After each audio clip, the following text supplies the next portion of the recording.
जीवन क्या सिर्फ चिंता का ही दूसरा नाम है?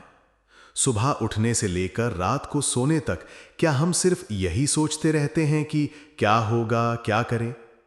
अगर मैं कहूं कि हजारों साल पहले एक महापुरुष ने इस समस्या का समाधान बताया था तो हां, मैं श्री कृष्ण की बात कर रहा हूं। कुरुक्षेत्र के युद्ध में जब अर्जुन चिंता और भ्रम में डूब गए थे, तब श्री कृष्ण ने उन्हें गीता का ज्ञान दिया। वो ज्ञान केवल अर्जुन के लिए नहीं था, बल्कि हम सब के लिए था। आज हम जानेंगे श्री कृष्ण के 10 अमूल्य उपदेश जो आपके जीवन की हर चिंता को दूर कर देंगे। उपदेश 1, जो हुआ अच्छा हुआ। एक राजा अपने मंत्री से बहुत प्रेम करता था। मंत्री हमेशा कहता, जो होता है अच्छे के लिए होता है। एक दिन राजा का हाथ कट गया।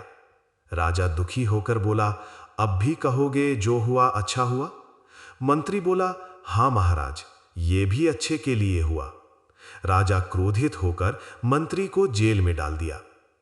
कुछ दिन बाद राजा शिकार पर गया और डाकुओं के हाथ लग गया। वे देवी को बलि देने वाले थे, पर देखा राजा का हाथ कटा हुआ है तो उसे छोड़ दिया। राजा लौटकर मंत्री से माफी मांगने लगा। मंत्री बोला, महाराज, अगर मैं जेल में न होता तो मैं आपके साथ होता और मेरी बलि दे दी जाती। सीख ये है, जो भी होता है किसी न किसी अच्छे कारण से होता है। समय के साथ सब स्पष्ट हो जाता है। उपदेश 2, अपने कर्म पर ध्यान दो, फल पर नहीं। एक किसान बहुत मेहनत करता था, पर फसल अच्छी नहीं होती थी। वो भगवान से बोला, मैं इतना मेहनत करता हूं, फिर भी फल नहीं मिलता।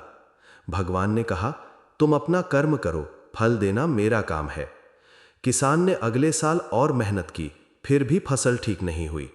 भगवान ने कहा, केवल मेहनत नहीं, सही समय और सही कर्म भी जरूरी है। श्री कृष्ण कहते हैं, कर्म करो, फल की चिंता मत करो। उपदेश 3, असली शत्रु तुम्हारे भीतर है। एक योद्धा ने सब बाहरी शत्रुओं को हरा दिया, पर फिर भी उसे शांति नहीं मिली, क्योंकि उसके अंदर राग, अहंकार और ईर्ष्या थी। जब उसने अपने अंदर के शत्रुओं को हराया, तभी उसे सच्ची शांति मिली। हमारे भीतर का भय, गुस्सा और अहंकार ही हमारी सबसे बड़ी चिंता के कारण है। उपदेश 4, परिवर्तन ही जीवन का नियम है। ऋतुएं बदलती हैं, बचपन जाता है, जवानी आती है, फिर बुढ़ापा। कुछ भी स्थायी नहीं। जैसे बादलों के बाद सूरज निकलता है, वैसे ही दुख के बाद सुख आता है। अगर हम परिवर्तन को स्वीकार लें तो कोई चिंता हमें डिगा नहीं सकती। उपदेश 5, अतीत में मत उलझो। एक व्यक्ति अपने पुराने गलतियों के बोझ से दबा रहता था। उसका दोस्त बोला, अगर गाड़ी चलाते समय तुम सिर्फ पीछे देखो तो क्या आगे बढ़ पाओगे? सीख ये, अतीत से सीखो पर उसमें फंसो मत। अतीत को अपने भविष्य पर हावी मत होने दो। उपदेश 6, क्षमा करना सीखो। 2 दोस्तों में झगड़ा हुआ। एक ने मन में रंज रखा और वो भीतर ही भीतर जलता रहा। दूसरे ने उसे माफ कर दिया और शांति से जीने लगा। जब पहले ने भी क्षमा किया, तब उसके मन को सुकून मिला। क्षमा करने का अर्थ है खुद को आजाद करना। उपदेश 7, भावनाओं पर नियंत्रण रखो। क्रोध में हम ऐसे निर्णय ले लेते हैं जिन पर बाद में पछतावा होता है। श्री कृष्ण कहते हैं, भावनाएं हमारी बुद्धि को ढक देती हैं, इसलिए भावनाओं के दास नहीं, उनके स्वामी बनो। उपदेश 8, स्वयं पर विश्वास रखो। एक छोटा बच्चा क्रिकेट खेलने से डरता था। कोच ने कहा, तुम्हें अच्छा खिलाड़ी कौन है ये दुनिया नहीं, तुम तय करोगे। जब उसने खुद पर विश्वास किया, तब सफलता मिली।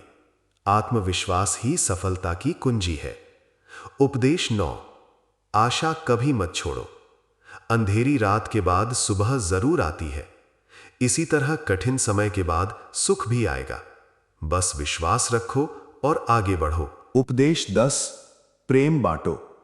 जब हम प्रेम देते हैं तो वो हमें कई गुना लौट कर मिलता है।